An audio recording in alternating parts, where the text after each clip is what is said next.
All right, now I never shared about this topic, and I know the fact that during the childbirth of the year and the lockdown, I never made any videos, and I've always seeking to speak and gain knowledge from my industry. How do I move forward? And for those who do not know, I'm currently working in disability and child protection sector.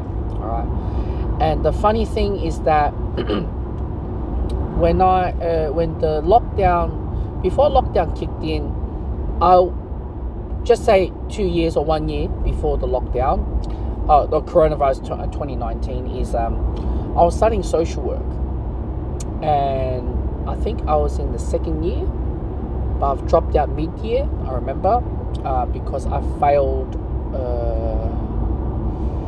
my assessments. So basically, I failed. I'm below 50% of total score of all my assessment on that semester. And I said to myself, all right, I dropped out.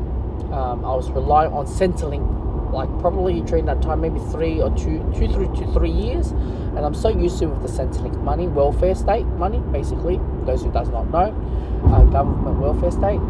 And I immediately go and study, wanting to find a short course and study so I can, go out and get a job immediately, which is aged care. And I started from an aged care Cert 3, right? So when I started in the aged care Cert 3, obviously, there wasn't much work during that time. And I was joining in during winter time, where many of the residents who passed away, which is unfortunately in aged care, if it's summertime and winter time, it's like the highest rate of death rate. So I didn't have much work, and lucky I had the supportive of my partner who gave me her car, and went to disability. And at that time, I still didn't have cert for disability.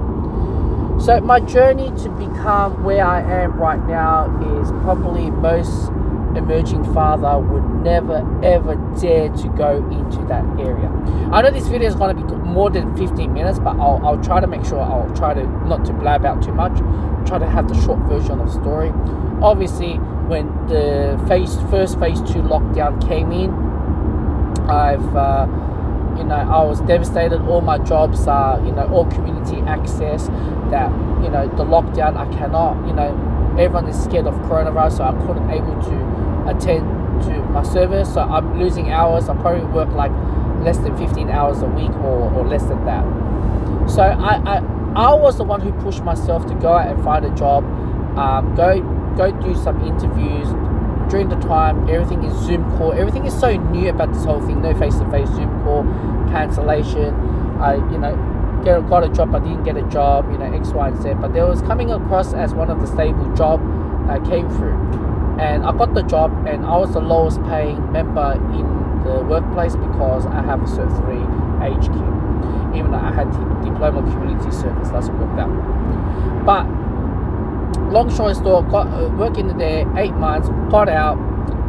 Towards the end of my 8 months with that particular career, with the company, I found out my missus is pregnant, and I needed to. During that time, I had a workplace bullying, and nothing is going to get sorted. So my former co-worker who dragged me in for this new role to be a service manager, which I worked there as a service manager, 60,000 per year. I took on the job because I knew my current job is not going to get me anywhere. Where I did not know, once you lodge in a bully claim, it doesn't solve the bully. It makes the bully isolate you even further. All right. So long story short, there you go. That's what happened. Okay, it's 4 minutes in right now, and after that, I had to, I had to go through the management role. I was working there for 6 months, but during the process, I wasn't making money because as a manager, you have to, I was so new to write on emails. I was so new about this whole industry. I was just an entry-level support worker, and after that, we got lockdowns and the procedures, everything. So far, I did very well with the company. I didn't use any agencies to cover shifts, and unfortunately, I have to use myself working free labor. time. I look after my stuff. I built the team very strong. I make the company very functional, making money. But towards the end, we had to resign. Me and he had to resign because of what's that word?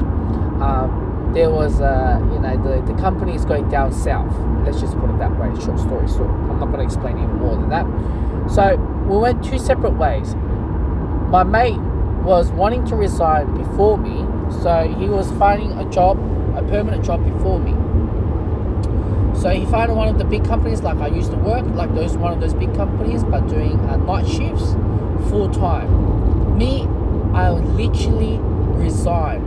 I only had one company that I was working, but I was working my ass off, communicating with the people, joining companies left, right, and center, getting the word off the mouth that my availability, I can work. I had to work from 2-hour shifts. I had to work on like anything like that. And be mindful, my baby is gonna due during that time, maybe like two and a half months. And I'm in this position that I have let go a stable job into a flexible job. So fast forward, I've joined all these companies. I've communicated with a lot of the peers, tips and pointers. Where do I go? How do I communicate? And at the same time, I use my management skills to email, and as well, how do I win with the interviews and know so much knowledge within the industry. At the time, my mate wanted me to establish a company with him, and I'm glad I didn't do it until today, because right now he didn't have any clients, but he's just trying to build up the company X, Y, and Z. But now that I've been having multiple companies, multiple income sources, and I'm exceeding my it's a very hard journey what I had to go through. I had to learn from the hard way and move up to where I am today. I'm very proud to say that, just based on having a Cert 3 aged care. And even though I earn a bit less money compared to people, what I do notice myself is that when you earn less, you seek out better opportunities all the time. For example, let's just say in that scenario, I have a Cert 4 on disability and my pay rate is very high. I wouldn't seek out what my mate did, getting a big company, secure X, Y, and Z, blah, blah, blah. So that's the way how it goes. But I'm proud to say right now that I'm able to provide with what my family can do, and without any stress or or put myself in that position that what I had. When my daughter was born, I was doing odd jobs left, right, and center, and just to stay afloat and trying and pay off my partner's mortgage. So I'm taking all that responsibility, and after that, it's just too much on me. So I'm so glad that I went through a lot of hardship, even though I wasn't making much, but I went out and seek with my mouth, my actions, and with my management skills, go out and find a job, work left, right, and center. After that, then you got the Ukraine war kicked in, petrol prices skyrocket left, right, and center. So I had to go through a lot just to finding ways how to reduce this and X, Y, and Z. And one thing that I've noticed and realized myself, that my common sense and my past skill that my father has passed me down has shined a light on me to be common sense, realistic goals everywhere I go. So it's very important where I am today, and I'm very proud of where I am at the moment. But that being said, my job can be diminished when the government decides to cut the funding X, Y, and Z, because it's all part of the government funding. But I'm proud to say right now where I am today. I'm able to get a brand new car for my partner as a family car, SUV. I'm able to, like, this is probably the peakest of my moment of my life. I don't think I can get any peaker than that. Maybe if I, open my eyes a lot more, maybe I can. But I'm just very proud to see that, and that's about it. Yeah, that's the video.